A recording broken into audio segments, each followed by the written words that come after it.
साथियों नमस्कार। मेरे YouTube चैनल जरूरी सवाल पर आप सबका स्वागत है।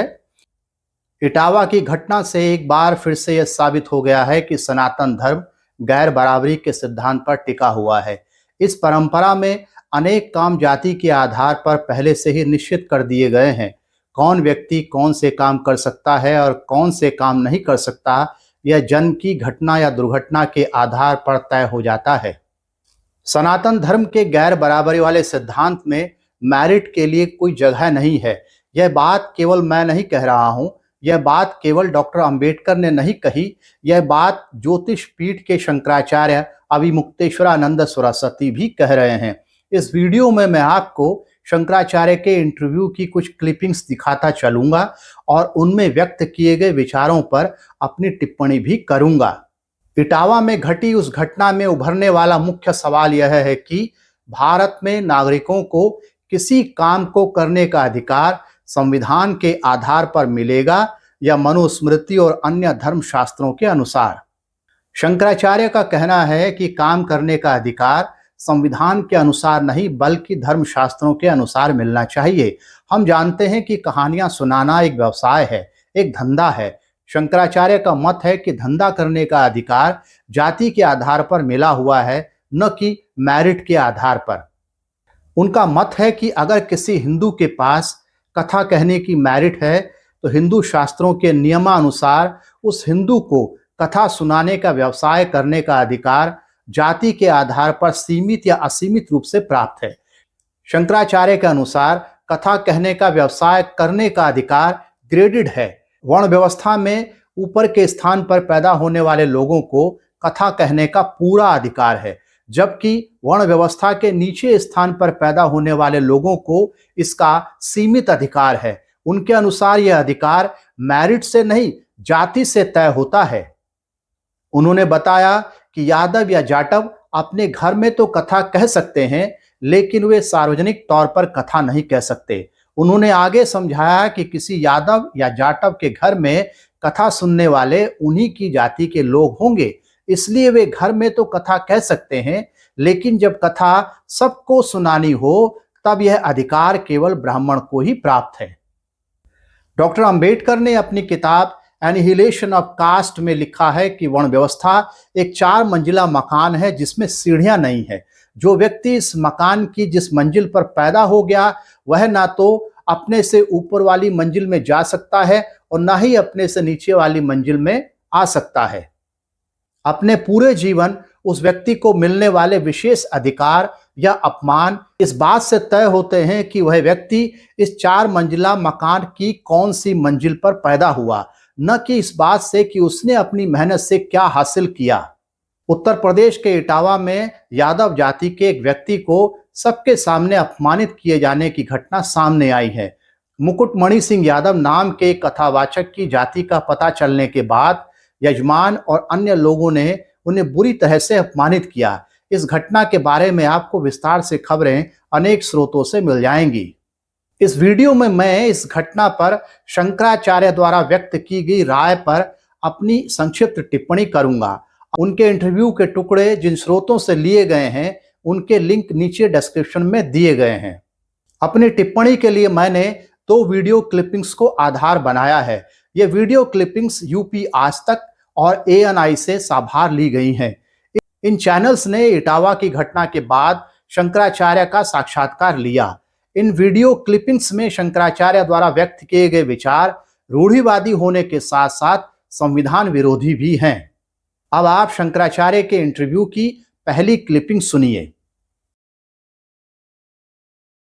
अगर हम अपने बच्चों को सुना रहे हैं तो जो बच्चे हैं सुनने वाले उनके पिता तो उन्हीं की जाति के होंगे ना, तो वहां तो दूसरी जाति नहीं आएगी। आपने ये वीडियो क्लिपिंग सुनी। शंकराचार्य कह रहे हैं कि यादव जाटव अपने घर में कथा सुना सकते हैं क्योंकि वहां दूसरी जाति के लोग नहीं होते, इसलिए ऐसी स्थिति में यादव जाटव का कथा कहना गलत नहीं है, लेकिन वे दूसरी जाति के लोगों को कथा नहीं सुना सकते, विशेषकर अपने से ऊंची जाति के लोगों को। ये कहना है शंकराचार्य का। क्या कोई ब्राह्मण दूध बेचने का धंधा कर सकता है? शास्त्र क्या कहते हैं? दूध बेचने का काम तो यादवों के जिम्मे है। फिर भी अनेक ब्राह्मण हैं जो दूध का धंधा करते हैं। क्या किसी यादव ने दूध का धंधा करने के लिए किसी ब्राह्मण की चोटी काटी, उस पर अपना पेशाब छिड़का, उससे नाक रगड़वाई? अब तक तो ऐसा सुनने में नहीं आया है और न ही ऐसा होना चाहिए। एक यादव ब्राह्मण के धंधे में आना चाहता है, ब्राह्मणों को इस पर आपत्ति है। धंधा अपनाने के रास्ते एक तरफा नहीं, दोनों तरफ से खुले होने चाहिए। अब आप शंकराचार्य के इंटरव्यू की दूसरी क्लिपिंग सुनिए।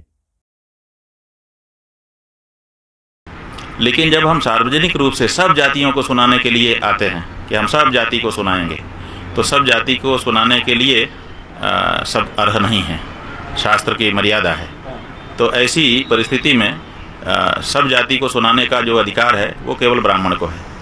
अपनी जाति को कथा सुनाने का अधिकार सबके पास है, लेकिन सभी जातियों को सुनाने का अधिकार केवल ब्राह्मण के पास है।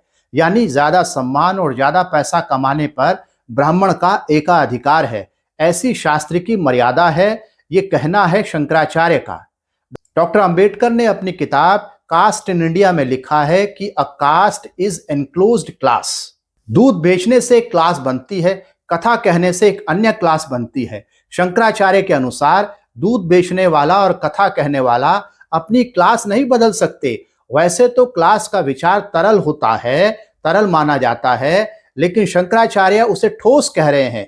वो कह रहे हैं कि कास्ट पर बनी क्लास बदल नहीं सकती। वो कह रहे हैं कि शास्त्रों ने जिनके लिए जो धंधा बता दिया उन्हें वही धंधा करना चाहिए, विशेषकर उच्च जाति के आधार पर बने उच्च क्लास के धंधे। यह असमानता पर आधारित शास्त्रों की ही शिक्षा का नतीजा है कि किसी एयरलाइंस के कर्मचारी अपने एक सहयोगी को उसकी जात के आधार पर उसकी शास्त्र सम्मत औकात याद करने के लिए कह देते हैं। इसलिए डॉक्टर अंबेडकर का यह कहना सही है कि जाति एक बंद वर्ग है। जाति एक ऐसी व्यवस्था है जिसमें पैसे का फ्लो अपनी जाति के लोगों के बीच होने को ही शास्त्र सम्मत माना जाता है। जाति की इसी विशेषता के कारण अंबेडकर ने लिखा है कि अ कास्ट इज एनक्लोज्ड क्लास। अब आप शंकराचार्य के इंटरव्यू की तीसरी क्लिपिंग सुनिए। यादव जाटव धोखाधड़ी कर रहे थे, अपनी जाति छुपा करके ब्राह्मण बन करके वहाँ कथा सुनाने के लिए गए थे, और जो ब्राह्मण थे उन्होंने कानून को अपने हाथ में लिया। इसीलिए हम कह रहे हैं कि दोनों अपनी अपनी जगह पर दोषी हैं। शंकराचार्य कह रहे हैं कि यादव जाटव अपनी जाति छुपाकर कथा कहने गए थे। इसका आशय यह है कि यादव जाटव को कथा सुनाने के लिए अपनी जाति के नाम की तख्ती अपने गले में लटकाकर जाना चाहिए था। मान लीजिए कि मैं अपने घर पर खाना बनाने के लिए किसी को काम पर रखना चाहता हूं। यदि इस केस में इस शंकराचार्य के इस तर्क का उपयोग करें तो मेरे घर में काम करने के लिए इच्छुक व्यक्ति जब मुझसे मिलने के लिए आए तो उसके गले में उसकी जाति के नाम की तख्ती लटकी हुई होनी चाहिए, खास तौर पर तब जब वह व्यक्ति दलित कही जाने वाली जाति से संबंध रखता हो। वरना शंकराचार्य मेरे पक्ष में कह देंगे कि उस व्यक्ति ने मुझे धोखा दिया है क्योंकि उसने अपनी जाति छुपाई। इस शंकराचार्य की ये बात सुनकर मुझे ओम प्रकाश वाल्मीकि की आत्मकथा जूठन का एक दृश्य याद आ गया। ओम प्रकाश वाल्मीकि अपनी आत्मकथा जूठन में लिखते हैं कि एक दिन उनके स्कूल मास्टर ने उनसे कहा कि वे उनका कुछ सामान उनके घर छोड़ाएं। छोटी सी उम्र के ओम प्रकाश वाल्मीकि और उनका एक दोस्त साइकिल से सामान लेकर मास्टर के घर पहुंचे। मास्टर के परिवार के लोगों ने उन्हें बैठने के लिए कहा। मास्टर के परिवार वालों ने शायद उन्हें खाने के लिए भी कुछ दिया। उसी बीच में एक बूढ़े ने इनसे इनके गांव का नाम पूछा। गांव का नाम बताते ही मास्टर के घर के लोगों को पता चल गया कि वो दोनों लड़के अछूत हैं। उनमें से एक बुढ़े ने लाठी उठाकर उन बच्चों को मारना शुरू कर दिया। क्योंकि शंकराचार्य की राय के अनुसार उन बच्चों ने अपने गले में अपनी जाति का नाम लिखकर कोई तख्ती नहीं लटका रखी थी। अब आप शंकराचार्य के इंटरव्यू की चौथी क्लिपिंग सुनिए। किसी भी जाति में, सनातन धर्म की जितनी भी जातियां हैं, किसी भी जाति में जन्म लेना गौरव की बात है। सुना आपने, सनातन धर्म की किसी भी जाति में जन्म लेना गौरव की बात है। जिस काम के होने में मेरा कोई हाथ नहीं, उस काम के हो जाने पर मुझे गौरवान्वित क्यों होना चाहिए। दरअसल ऐसा कहकर शंकराचार्य असमानता के सिद्धांत पर टिकी जीवन पद्धति पर गौरव करने के लिए कह रहे हैं। ऐसी जीवन पद्धति जिसमें जाति की सीढ़ी पर ऊपर की ओर जाने पर व्यक्ति के प्रति श्रद्धा बढ़ती है और नीचे की ओर जाने पर अपमान बढ़ता है। शंकराचार्य कह रहे हैं कि जिस व्यवस्था में श्रद्धा और अपमान का शास्त्र के अनुसार असमान बंटवारा है, उस व्यवस्था के प्रति गौरव का भाव रखना चाहिए। लेकिन भारत के संविधान के अनुसार ऐसी व्यवस्था के प्रति हमें विरोध का भाव रखना चाहिए। संविधान हम सबको नागरिक के रूप में पहचानता है। भारत के संविधान में जहां कहीं भी जाति की पहचान करने की बात की गई है, वह समानता और न्याय देने के मकसद से की गई है। लेकिन शंकराचार्य जिस व्यवस्था की बात कर रहे हैं, वह व्यवस्था दलित जाति की पहचान, असमानता और अन्याय देने के लिए करती है। अब आप शंकराचार्य के इंटरव्यू की 5वीं क्लिपिंग सुनिए। भगवान सबके हैं। भगवान की कथा कहने का, सुनने का सबको अधिकार है। जब सार्वजनिक रूप से कोई कथा होती है तो उसमें ब्राह्मण वक्ता व्यासासन पर बैठता है ताकि हर वर्ण के लोग उससे सुन सकें, कोई ऐतराज न करे। शंकराचार्य कह रहे हैं कि भगवान की कथा सबके लिए है। उनके अनुसार भगवान की कथा कहने और सुनने का अधिकार भी सबको है, लेकिन सबको कथा सुनाने का अधिकार केवल ब्राह्मण को है। यानी जब कथा सबको सुनाई जानी हो तो ये अधिकार केवल ब्राह्मण को है। शंकराचार्य के अनुसार व्यास की कुर्सी केवल ब्राह्मण के लिए आरक्षित है। अभी कुछ दिन पहले एनडीटीवी के साथ एक इंटरव्यू में यही शंकराचार्य कह रहे थे कि आरक्षण की व्यवस्था को समाप्त कर देना चाहिए, और अब यही शंकराचार्य कह रहे हैं कि व्यास की कुर्सी ब्राह्मण के लिए आरक्षित है। यानी कि जो आरक्षण अन्याय के पक्ष में है उसे तो चलते रहना चाहिए, और जो आरक्षण सामाजिक न्याय के पक्ष में है उसे बंद हो जाना चाहिए। इसे कहते हैं दोगलापन। कोई कथा सार्वजनिक तौर पर ब्राह्मण के द्वारा ही कही जानी चाहिए। इस नियम का जस्टिफिकेशन उन्होंने यह कहकर किया कि जब कोई ब्राह्मण कथा कहता है तो उसमें किसी भी जाति के व्यक्ति को ऐतराज नहीं होता। सवाल यह है कि किसी दलित के द्वारा कथा कहने पर ऐतराज किसको होगा? जाहिर है कि यह ऐतराज ब्राह्मणों और अन्य सवर्णों को होगा। क्या ऐसे लोगों के ऐतराज का कारण मेरिट होता है? नहीं, उनका ऐतराज मेरिट के आधार पर नहीं, जाति के आधार पर होता है। सार्वजनिक कथा कहने का मतलब है कथा कहने का बड़ा धंधा, और बड़ा धंधा ब्राह्मण ही करेगा। अप्रत्यक्ष रूप से ऐसा कहना है शंकराचार्य का। अब आप शंकराचार्य के इंटरव्यू की 6ठी क्लिपिंग सुनिए। गलती उनकी भी है, उनको अपनी जाति नहीं छुपाना चाहिए था।